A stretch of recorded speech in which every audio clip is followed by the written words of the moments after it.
В Башкирском государственном театре «Кукол» состоялась премьера музыкального спектакля «Золушка». Главными исполнителями ролей стали куклы-марионетки. За всю историю театра это первая подобная постановка. О том, как прошла премьера и какие впечатления она вызвала у зрителей, в репортаже Анны Морозовой. Прически, макияж и все эти наряды. До премьеры считанные минуты, однако королевские марионетки полностью готовы блеснуть перед зрителями. Созданные на 3D-принтере в Санкт-Петербурге и вручную расписанные уже в Уфе, эти куклы словно живые завораживают своей красотой еще до начала спектакля. Они все из отдельно собранных цветов, вот весь их наряд. Размер некоторых марионеток достигает 80 сантиметров, а управляют ими актеры с 3-метровой высоты с помощью капроновых нитей. Так называемый станок, на котором артисты работают наверху, также был создан специально для этого спектакля. По моим 3D-моделям мы сделали станок. На Смоленском заводе металлоконструкций сварили станок, и потом здесь его еще в Уфе дорабатывали, инженеры доводили до совершенства. Исполнительница роли мачехи Екатерина Кочурова рассказывает, одновременно на высоте работают более 10 человек, однако действуют все как один. Мы подхватываем друг друга. Куклу передаем. Вот у нас 2 исполнителя роли мачехи, 2 артистки как минимум, но еще и все помогают. Кто-то руку поднял, кто-то там ее посадил, кто-то довел, потому что мы работаем как единый организм. Вот это еще раз нас объединило, всех сплотило. Работа над спектаклем «Золушка» продолжалась больше года. Трудились над ним 3 режиссера – Виктория Щербакова, Надежда Беззубова и Александр Верхоземский. Отвечали они и за художественное оформление постановки.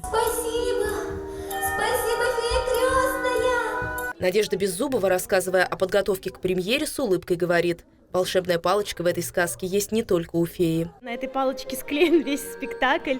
Она вся вот в таких клеевых наростах. Я бесконечно черпаю, что-то подклеиваю, потому что то нужно что-то оторвать, переклеить, то нужно что-то собрать, то все. И вот не расстаюсь весь процесс с этой палочкой. Музыку в классическом стиле к спектаклю написал Владислав Саватеев. Это уже 6-я работа композитора в Башкирском театре «Кукол». Он очень органичен, он очень тонко чувствует театр. По замыслу режиссеров-постановщиков спектакль «Золушка» должен был быть где-то перекликаться по стилю с бродвейскими мюзиклами, с диснейскими мультфильмами. И это, в общем-то, как мы считаем, удалось. Для Башкирского театра «Кукол» постановка сказки «Золушка» с участием марионеток – событие уникальное. А потому неудивительно, что все билеты на премьерный показ зрители раскупили практически сразу. Очень красиво, очень вообще волшебно, нам очень понравилось. Даже вот ребенок 3 года смотрел, не отрываясь. Костюмы, игра света, очень и спецэффекты интересные, такие как дождик падает, очень интересно. Причем заинтересовала постановка не только детей, но и взрослых. Мне очень понравилось. Как минимум 3 причины. Во-первых, это премьера спектакля.